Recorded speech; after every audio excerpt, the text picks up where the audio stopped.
हाय दोस्तों, नमस्कार। मैं डॉक्टर सागर आज आपको फिर एक नए रोग की जानकारी देंगे। दोस्तों, उस रोग का नाम है फॉरगेटिंग। दोस्तों, फॉरगेटिंग की हिंदी है भूलना। आजकल समय के साथ साथ भूलने की बीमारी हो रही है। दोस्तों, पहले ये बताते हैं कि भूलना क्या है, हम क्यों ज़्यादातर वस्तुओं को भूल जाते हैं, इसके बारे में बताएंगे। दोस्तों, भूलने के बारे में ये सुनने में आए, लोग दवाई लेना भूल जाते हैं, खाना भी खाना भूल जाते हैं, रखी हुई वस्तु को भूल जाते हैं। और यहाँ तक है तो एक महान बाप को सुनने में यह आया था कि वो अपने बच्चे को ले जाता है घर से और दारू पीने लगता है और दारू पी कर वहीं बच्चे को वहीं छोड़ देता है मंत्रालय पर। जब वहीं छोड़ देता है और वापस घूमता रहता है पूरे दिन उधर। जब देखते हैं कि ये बच्चा किसका है तो भीड़ लग जाती है मंत्रालय पर। सब उसकी वाइफ भी उसे देखने चले जाती है। उसे तो ये पता था कि मेरा आदमी मेरे बच्चे को ले गया है। तो जब वहाँ पहुँचती है तो उसे अपने आदमी पर गुस्सा आता है कि देखो बच्चा को वहाँ छोड़ गया है। और ये तो उसे उठा लाती है, गोद में ले आती है और सोचती है कि आज मैं उसको सबक सिखाऊंगी। तो मानव घर जाते हैं शाम को, पूरे दिन उन्हें ये याद नहीं रहा कि भाई मैं भी बच्चे को लेके आया था। जब वो शाम को जाता है तो अपनी पत्नी से कहता है कि और जाने मन आपने क्या बनाया है इवनिंग में। तो उसको बड़ी गुस्सा आती है।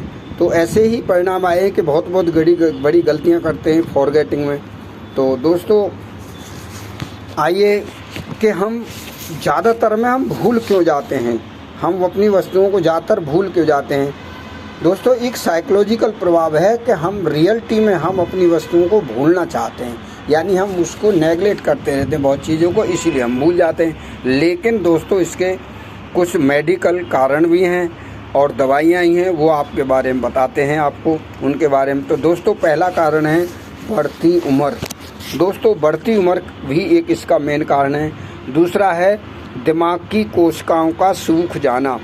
जिन मनुष्यों की दिमाग की कोशिकाएं सूख जाती हैं उसके कारण भी ये आती है। तीसरा है ब्रेन में सही मात्रा में O2 यानी ऑक्सीजन की मात्रा और ब्लड की सप्लाई ना होना। दोस्तों, एक ये कारण है। चौथा कारण है मल्टीविटामिन की कमी। जब हमारे शरीर में विटामिन मिनरल की कमी पड़ जाएंगी तो हमारे अंदर भूलने की बीमारी हो जाएगी।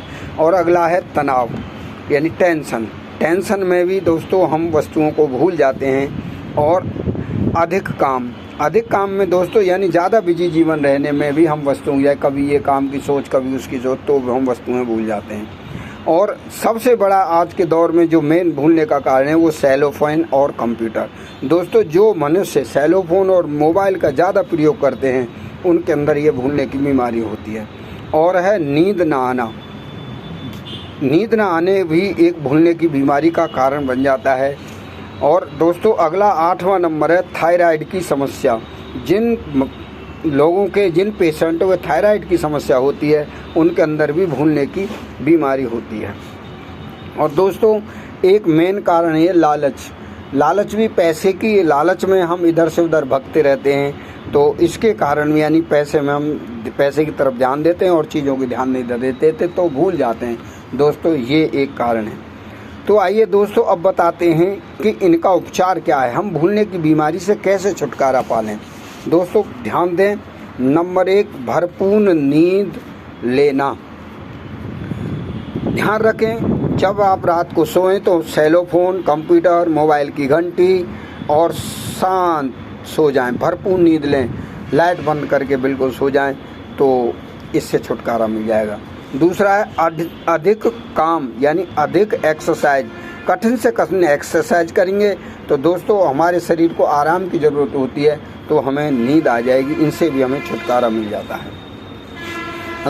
दोस्तों, अगला नंबर है, जो तीसरा हमारा नंबर है, मल्टीविटामिन मिनरल दवाइयाँ खाना, जिसमें खास तौर पे B1, B12, B2, B के जो 12 भाग वो ज़रूर खाते रहना।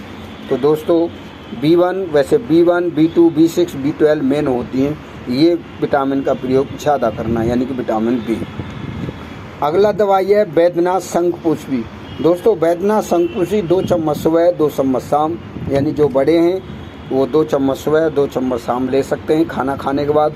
और जो बच्चे हैं वो 1 चम्मच सुबह 1 शाम खाना खाने के बाद ले सकते हैं। अगली दवाई है दोस्तों है बुद्धि विकास। बुद्धि विकास भी फॉरगेटिंग के लिए अच्छा काम करेगी। ये 2 चम्मच सुबह 2 शाम ये सिरप है। 2 चम्मच सुबह 2 शाम खाना खाने के बाद बच्चे 1 चम्मच सुबह 1 चम्मच शाम ले सकते हैं। दोस्तों अगला नंबर है, अगर जो कैप्सूल लेना चाहते हैं तो वो मेगा माइंड के कैप्सूल आ रहे हैं। मेगा माइंड के कैप्सूल 1 कैप्सूल सुबह 1 शाम खाना खाने के बाद। दोस्तों इन्हें वयस्क ही लेंगे यानी एडल्ट ही लेंगे, बच्चे मेगा माइंड के कैप्सूल नहीं ले सकते। तो अगली दवा है दोस्तों दिमागीन सिरप। दोस्तों दिमागीन सिरप भी इसके लिए फॉरगेटिंग की बीमारी का काम करती है। तो दिमागीन सिरप का प्रयोग 2 चम्मच सुबह 2 शाम बच्चे 1 चम्मच सुबह 1 चम्मच शाम ले सकते हैं आफ्टर मील यानी खाना खाने के बाद। और कम से कम फालतू फंड की बातों से बचो। तो दोस्तों यही आज के लिए इतना ही काफ़ी। उम्मीद करता हूँ ये मेरी वीडियो आपको अवश्य पसंद आई होगी। और अंत में मेरी ये रिक्वेस्ट है, मेरे चैनल को सब्सक्राइब करें, लाइक करें, शेयर करें। थैंक यू, धन्यवाद।